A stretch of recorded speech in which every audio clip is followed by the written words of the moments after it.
Selamat pagi menjelang siang Bapak Ignatius dan juga Mas Gani Fitian. Selamat datang di podcast Politika dan Narasi namanya. Podcast ini akan menjadi ruang diskusi yang membuka perspektif baru kita sebagai mahasiswa Political Communication dan juga kita sebagai warga Indonesia ya, mengenai seputar politik yang lagi relevan pastinya di Indonesia sekarang yang pasti akan menambahkan wawasan baru untuk kita semua. Saya Muhammad Jovan Al-Khwarizmi akan menjadi host di sini dan hari ini saya akan menemani Bapak Ignatius dan juga Mas Gani untuk membahas topik yang benar-benar relevan dan menentukan arah demokrasi kita nih Pak ke depannya kali ini. Dan tema kita untuk hari ini adalah e-voting, masa depan pemilu atau gerbang kecurangan. Nah, isu e-voting ini sebenarnya memicu banyak perdebatan ya Pak ya, mulai dari baik itu di kancah nasional maupun di internasional, itu udah banyak yang membahas apakah sebenarnya ini adalah masa depan pemilu atau justru e-voting ini adalah gerbang kecurangan, gerbang dari eh, gerbang dari apa ya buruknya sistem yang ujung-ujungnya akan dimanfaatkan oleh mafia-mafia tertentu atau kelompok tertentu untuk memenangkan eh, mereka gitu ya sisi mereka gitu. Kalau begitu mari kita perkenalkan narasumber kita. Yang pertama ada narasumber di sisi pro untuk mewakili posisi pro e-voting. Beliau adalah akademisi dan pengamat sosial politik, Mas Gani, aktif berkarir dalam bidang media, jurnalisme, dan filsafat sosial budaya. Beliau telah menulis serta mengedit puluhan buku dan saat ini menjadi reviewer jurnal media Asia. Kalau begitu boleh kita sambut Bapak Ignatius, Dr. Ignatius Haryanto Juwanto, Sos M.Hum. Selamat datang Bapak. Apa kabar Pak hari ini? Selamat datang. Tapi lebih mudah saya dipanggil Hari aja, lebih gampang. Oh Pak Hari ya? Saya lebih gampang dipanggil Hari. Ya. Hari, oke siap Pak Hari. Apa kabar Pak Hari hari Hmm. ini? Ya, sis. Ya. Oke. Baik-baik ya. Selamat siang. Ya, kalau begitu suaranya udah terdengar jelas kan Pak ya?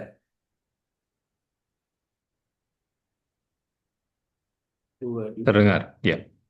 Baik, kalau begitu saya akan perkenalkan narasumber yang kedua, itu yang ada di posisi kontra. Beliau adalah founder dari Oriza Academy. Beliau juga pernah berkecimpung di Pilpres, di Pileg, dan Pilkada sebagai tim pemenangan. Kalau begitu, mari kita sambut Mas Gani Fitian. Apa kabar Mas Gani? Alhamdulillah sehat. Siap. Mas Gani ini sebenarnya juga teman dekat saya ya Pak. Jadi saya undang untuk sebagai narasumber kita kali ini. Kalau begitu, terima kasih sudah meluangkan waktu untuk hadir kepada Mas Gani dan juga Pak Hari. Semoga diskusi kita kali ini memberikan sudut pandang yang lebih jernih untuk kita semua ya. Sebelum kita masuk ke pembahasan lebih dalam, saya ingin berada di konteks yang sama dulu. Jadi, eh, menurut menurut Mas Gani, apa yang dimaksud dengan e-voting? Oke. Em, Kalau kita membahas terkait dengan apa itu e-voting, e-voting itu ada perbedaan antara internet voting dan juga electronic voting. Kalau internet voting kita mungkin bisa menggunakan salah satu yang ada di gambaran saya adalah menggunakan Google Form atau menggunakan sejenisnya lain untuk melakukan voting. Tapi kalau e-voting kita tetap datang ke lokasi, namun alatnya kita memiliki alat yang dimana alat tersebut bisa langsung terhubung ke dalam server, yang dimana server akan mengambil data dari setiap pos-pos pemilihan atau pos pemilu, yang dimana nanti datanya akan langsung masuk ke dalam pusat. Itu yang saya pahami terkait dengan apa itu electronic voting.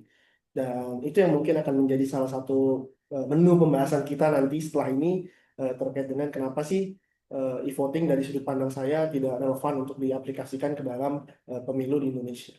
Baik. Seperti itu. Kalau begitu, mari kita dengarkan dari sisi pro kepada Pak Hari. Boleh dijelaskan Pak, apa sih Pak yang sebenarnya dimaksud dengan e-voting itu? Ya.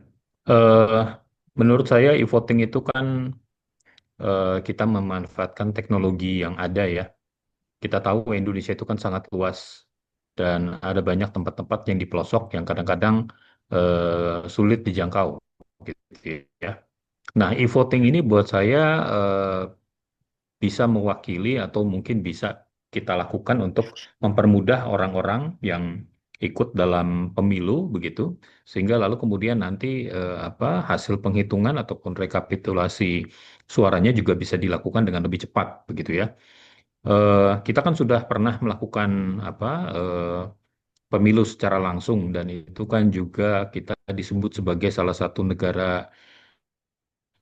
demokrasi terbesar yang melakukan pemilu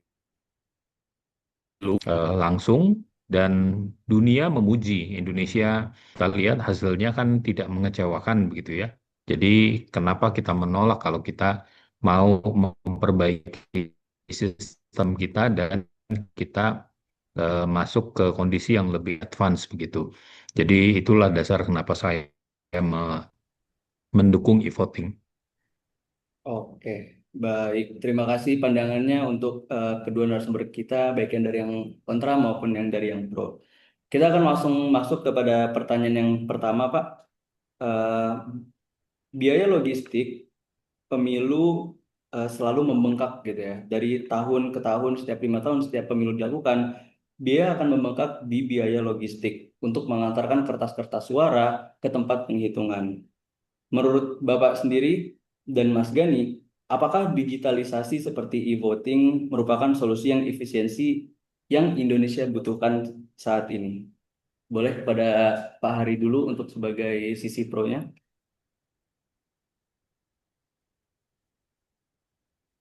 Ya, ya, itu salah satu alasan ya mengapa e-voting itu dibutuhkan karena kita tahu dan juga nanti untuk mengumpulkan kembali suara-suara yang sudah di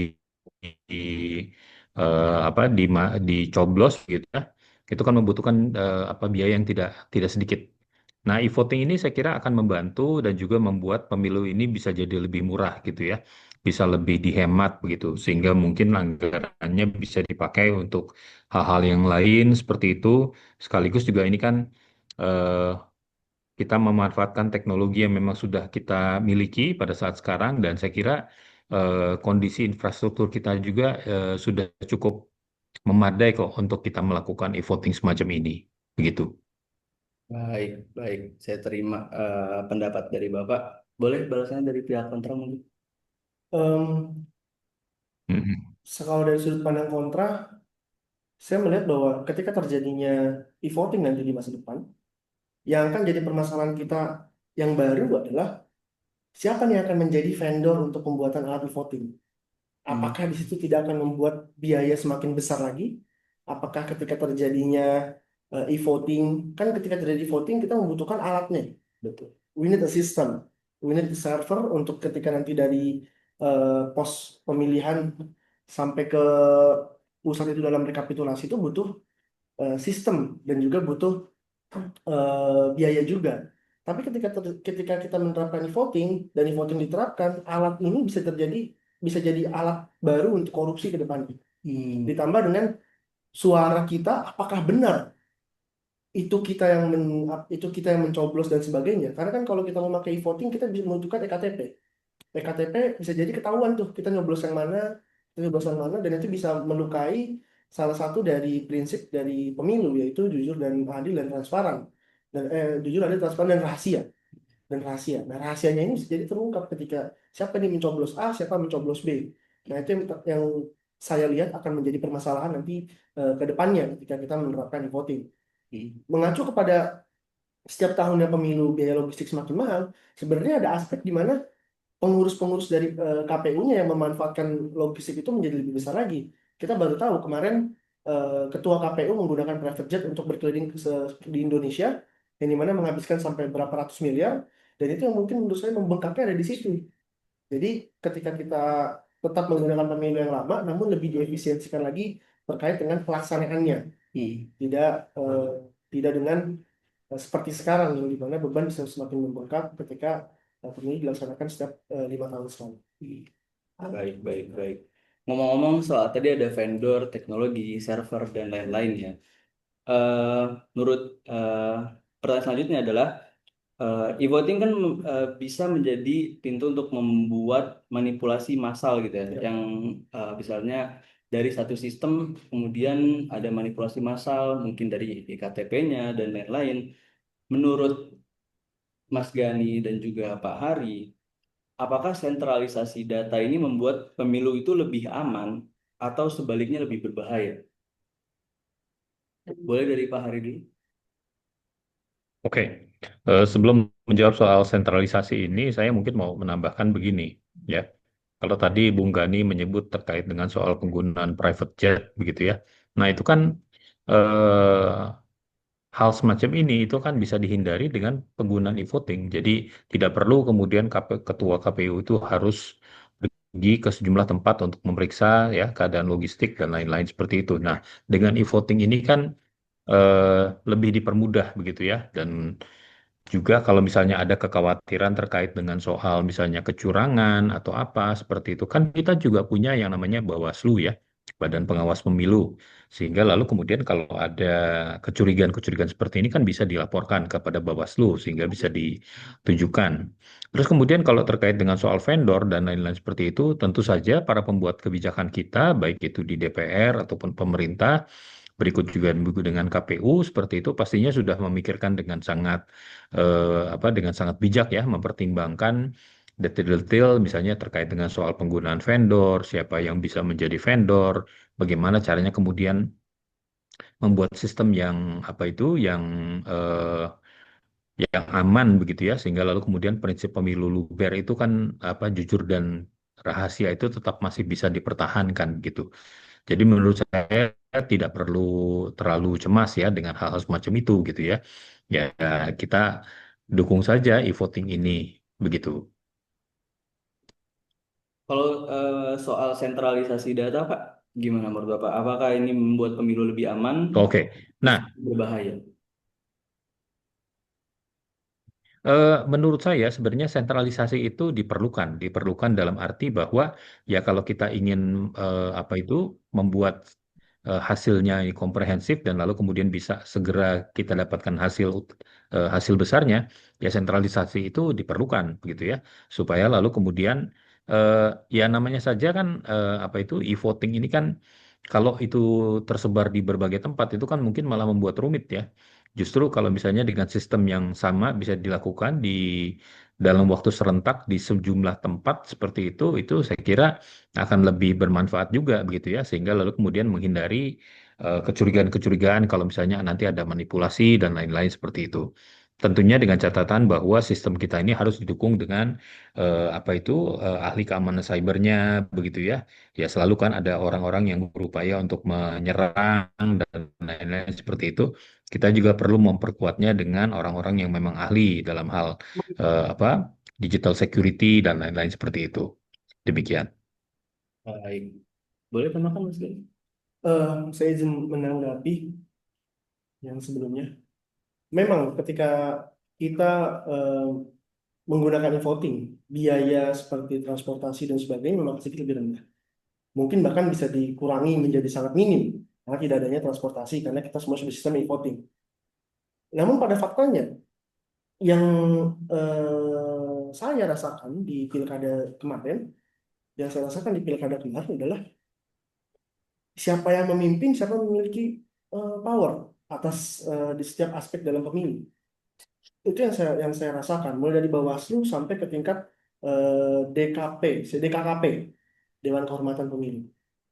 Nah, di situ saya melihat bahwa hal semacam ini adalah sebuah sebuah tanda kutip kejahatan atau disaster yang struktural. Hmm. Kalau kita pindah ke e-voting, saya tidak yakin apakah itu akan hilang atau malah berevolusi menjadi disaster atau kejahatan yang lebih baru lagi. Waktu kemarin metodenya adalah kalau mungkin nonton Dirty Vote, metodenya adalah setiap orang mungkin saya KTP-nya di daerah mana, saya ditaruh di KPU yang lebih jauh daripada rumah saya. Lalu di dekat rumah saya ada tempat pencoblosan. Nah itu sistem-sistem seperti itu ketika dipakai dengan e-voting, saya tidak yakin bahwa itu akan mengurangi atau bahkan meminimalisir dari tindakan-tindakan seperti itu. Terus melanjut kepada sentralisasi. Sentralisasi is a good thing. Saya sepakat, saya setuju bahwa sentralisasi bisa membuat banyak sistem dalam pemerintahan kita menjadi lebih mudah lagi. Namun yang jadi permasalahan adalah apakah ada jaminan bahwa data kita, apakah ada jaminan bahwa suara kita akan tersampaikan dengan tepat siapa yang kita pilih dan tetap rahasia. Itu balik lagi ya. Karena kan ketika itu by system, ektp kita scan, kita nyoblos yang mana kan sudah ketahuan. Oh, Gani Fitian mencoblos misalkan paslon A. Gani Fitian mencoblos paslon B. Nah, apakah dalam sistem mekanisme itu bisa terjadinya, bisa terbentuk kerahasiaan dari sistem tersebut? Karena yang saya lihat, di zaman sekarang pun kita masih menggunakan metode yang lama, kecurangan bisa terjadi. Kecurangan bahkan fatal. Tahun 2019, waktu zaman paslon ada dua paslon antara Pak satu, Pak dua ini, saya melihat betul bahwa salah satu paslon menggunakan metode KTP orang yang sudah meninggal dicoblosin untuk salah satu paslon. Itu terjadi dan itu saya berdiskusi langsung dengan orang yang melakukan itu. Nah, tindakan kecurangan seperti itu ketika dilakukan secara digital itu bisa lebih masif karena bentuknya sebuah data, bentuknya sebuah data yang bisa kita lihat nanti dan itu bisa langsung diotak-atik melalui sistem. Itu yang saya khawatirkan. Belum banyak juga negara-negara yang menggunakan metode e-voting. Apalagi ini bukan e-voting, internet voting. Jadi kalau dari pandangan saya masih sedikit pesimis. Apakah kita bisa menerapkan e-voting untuk pemilu kita mungkin di next 10 tahun ke depan. Itu seperti Baik, itu. baik, baik. Kalau misalnya boleh saya angkat sedikit kasus dari yang sudah terjadi di Indonesia ini, pada pemilu 2024, Sirekap sempat salah membaca angka si pleno akibat kesalahan OCR atau OCR ya, karena servernya tidak stabil. Apakah menurut Mas Gani dan Pak Hari ini menunjukkan bahwa Indonesia ini belum siap untuk sistem digital yang penuh, yang full e-voting. Atau ini hanya masalah teknis yang sebenarnya masih bisa diperbaiki soal membaca angka yang salah karena server yang tidak stabil. Boleh dari Pak Hari dulu?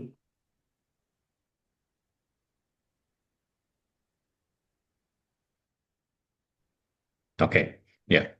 Ya, Anda tahu kan bahwa Indonesia ini kan negeri dengan penduduk terbesar keempat di dunia, begitu ya.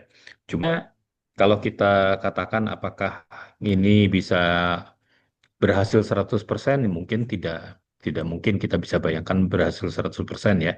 Karena kita tahu juga ada banyak wilayah-wilayah di Indonesia yang mungkin susah sinyal gitu ya, atau mungkin juga pakai ya untuk ikut dalam e-voting dan lain-lain seperti itu. Tapi berapa banyak sih kejadian yang seperti ini?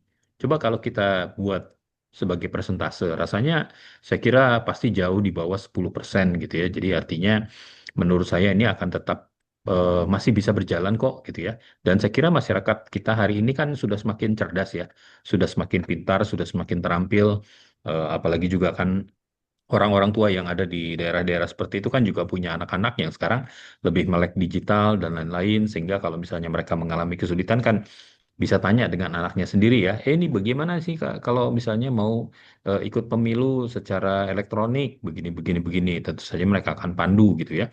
Jadi sebenarnya tidak perlu khawatir dengan sistem yang ada, walaupun memang tidak apa itu 100% berhasil seperti itu, tapi saya kira ya kita akan belajar ya kalau misalnya eh, pada saat sekarang ini kita lakukan ada misalnya ketidaksuksesan misalnya katakanlah 8%, ya kita upayakanlah supaya lalu kemudian nanti dalam pemilu berikutnya itu menurun jadi 5% atau jadi 3% seperti itu.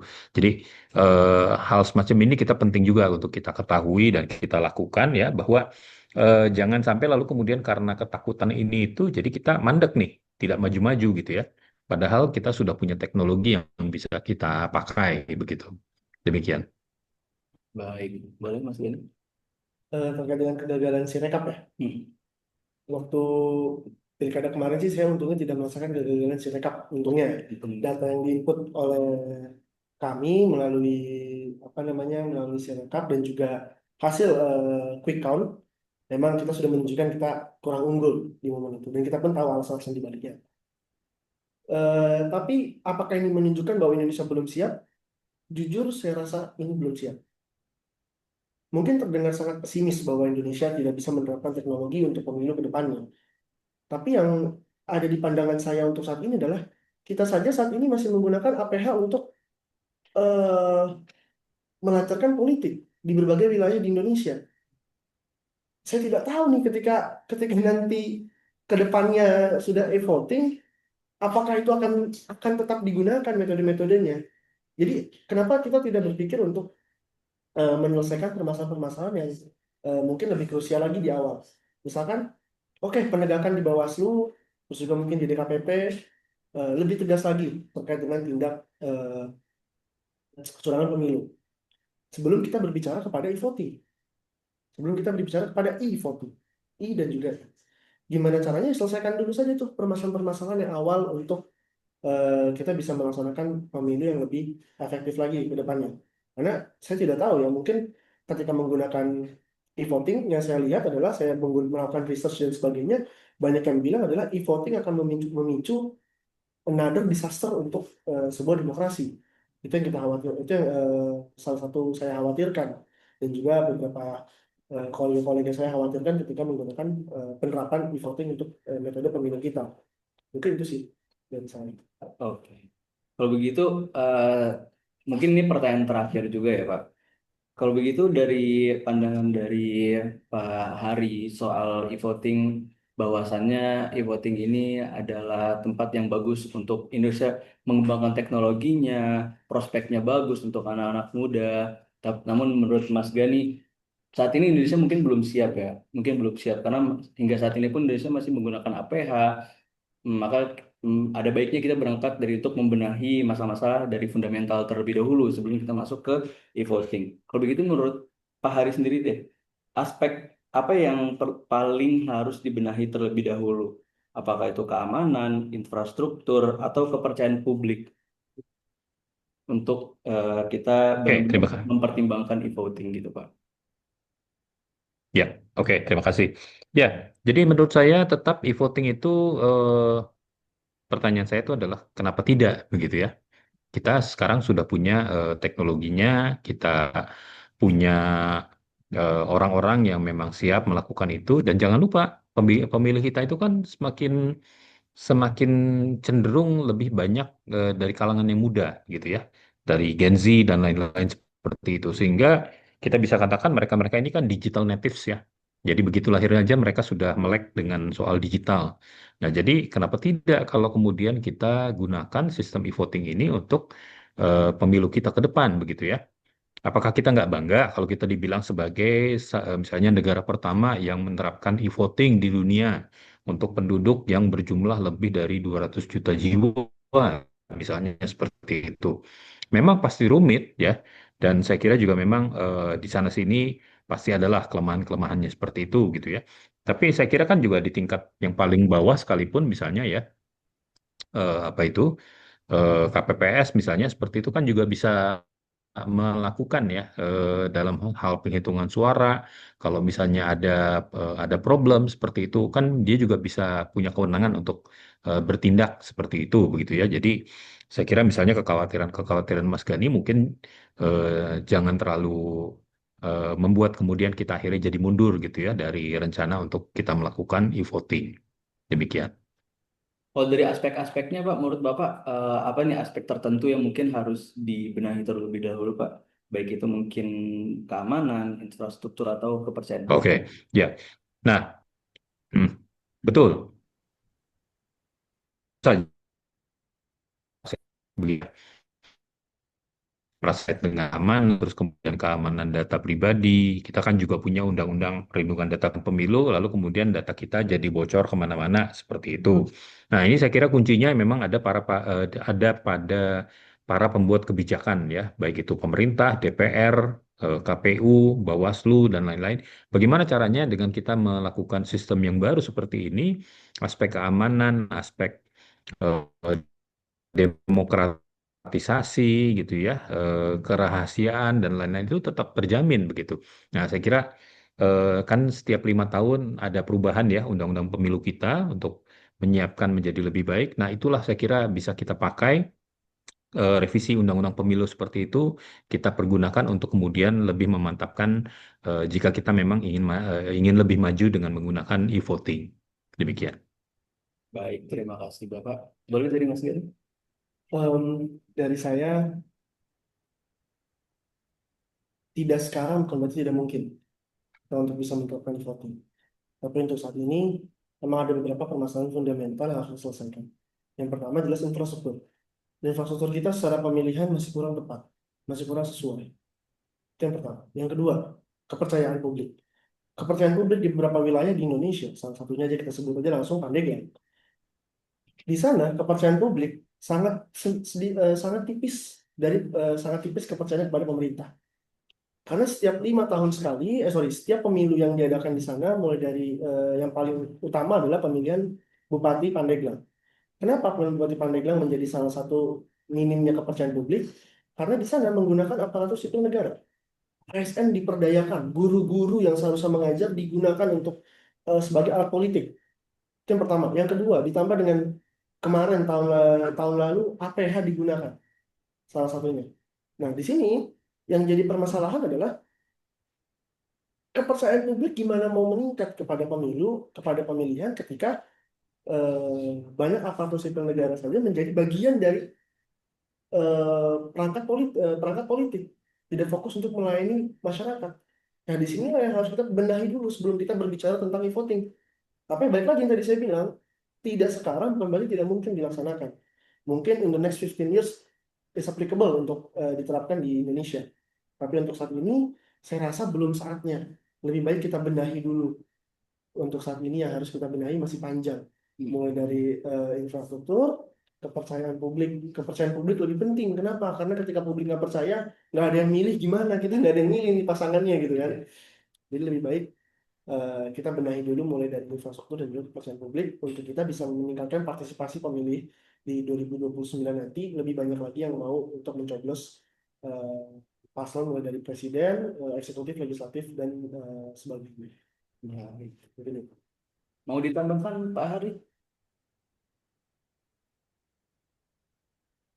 Ya, kalau Bung Gani menyebut kasus tentang Pandeglang, tapi kan kita tidak bisa menyamaratakan ya. Artinya Pandeglang mungkin sebuah kasus saja begitu ya, tetapi saya kira banyak tempat-tempat lain yang mungkin jauh lebih siap, memiliki kepercayaan yang lebih tinggi ya dalam melakukan pemilu. Jadi saya kira eh, ya kalau kita menunggu kesiapan 100% pasti akan lama dan membutuhkan waktu lagi. Jadi mengapa kita tidak mulai saja dan kemudian dari situ kan kita juga bisa lihat kalau memang terjadi ada kekurangan-kekurangan dalam periode berikutnya juga itu akan bisa diperbaiki. Demikian. Baik. Baik, kalau begitu pendengar sekalian, dari diskusi kita hari ini kita mendengar dua perspektif yang sama-sama kuat ya. Baik dari pihak pro mengatakan bahwasannya memang e-voting ini kenapa tidak untuk dilakukan gitu kan, karena prospeknya bagus dan juga eh, bisa menjadi mungkin bisa memangkas biaya eh, distribusi dan lain-lain gitu ya dengan adanya sentralisasi data, teknologi, dan segala macamnya. Sementara dari pihak kontra juga mengatakan bahwa kita harus berangkat dulu dari fundamental, kita harus berangkat dari kepercayaan publik dulu sebelum kita masuk ke e-voting gitu. Mulai dari banyak aparat yang dijadikan alat politik, ASN, dan lain-lain gitu ya. Ya, keduanya sama-sama mengingatkan kita bahwa masa depan pemilu Indonesia ini bukan sekedar memilih sistem sebenarnya, tapi memastikan bahwa suara rakyat tetap terlindungi tanpa kompromi. Nah, disinilah letak ujian demokrasi kita ya sebenarnya, bukan sekedar pada teknologi saja, tapi pada sejauh mana masyarakat dan juga aparatur negara siap mempercayai proses yang kita bangun bersama. Kalau begitu, terima kasih kepada Mas Gani Siap. sudah Terima hadir di kasih. sini. Terima kasih juga Pak Ignatius Haryanto Terima kasih, sudah Pak. mau hadir Bapak meskipun lewat Zoom. Sama-sama. Ya, Mungkin lain kali bisa ya, kita bertemu dengan bertatap muka langsung dengan Pak Hari. boleh. Kalau begitu, Ya, terima kasih. atas pandangan yang kritis dari Mas Gani dan Pak Hari dan juga jujur ya, semoga diskusi kita tidak berhenti sampai sini, Bapak. Karena masa depan pemilu bukan hanya urusan penyelenggara ya, tapi juga tanggung jawab kita sebagai warga negara. Kalau begitu, saya Muhammad Jovan pamit undur diri. Semoga kita tetap cerdas, kritis, dan peduli terhadap demokrasi. Baik, kalau begitu, sebelum kita tutup, kita sesi dokumentasi dulu, boleh Pak? Boleh ya, silakan. Kita ini belakang. Ya, Pak. Ini ada orang-orang di belakang layar dari terjadinya diskusi e-voting ini, Pak. Oke. Mari, terima kasih sudah Hmm. berdiskusi, Pak. Sama-sama. Yuk, sip. Bang Hari, Sama-sama. dari saya juga terima kasih Yuk. banyak atas. Oke, Oke, 1, 2, 3. Jangan bergerak dulu. Tunggu. Udah aman kok ya? Tunggu, mundur. Nah, udah. Nah, Bapak, terima kasih banyak. Oke. Terima kasih banyak, Bapak. Terima kasih, Sip. ya. Oke. Terima kasih banyak, Bapak. sudah Ya, membantu good luck ya tugas semua. akhir kita, Bapak. Ya. Baik. Semoga e-voting bisa dilaksanakan atau Oke. Nanti aja. Sukses belum ya, buat belum ya. semuanya. Off, Ya. off the record mah nanti aja, Pak. Ya. Baik, Bapak. Ya.